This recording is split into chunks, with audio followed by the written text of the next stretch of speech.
आफ्नो मोबाइलमा zoom install गर्नको लागि एप्समा जानुहोस् र तपाईँको प्ले स्टोर भन्ने जुन अप्सन देख्नुहुन्छ प्ले स्टोर एपमा चाहिँ क्लिक गर्नुहोस्।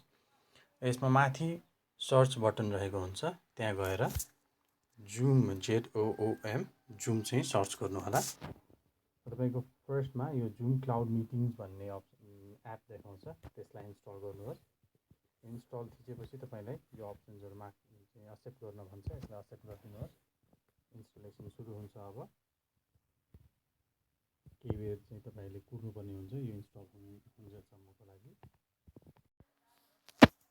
र अब यो डाउनलोड भइसकेपछि इन्स्टल हुन्छ, स्टर्निङ भनेर देखाउँदैछ, एकछिन कुर्नु होला। इन्स्टल भइसकेपछि यसरी ओपन भनेर देखाउँछ, ओपनमा क्लिक गर्नुभयो भने तपाईँको फोनमा इन्स्टल भइसकेको जुम एप चाहिँ तपाईँले चलाउन सक्नुहुन्छ।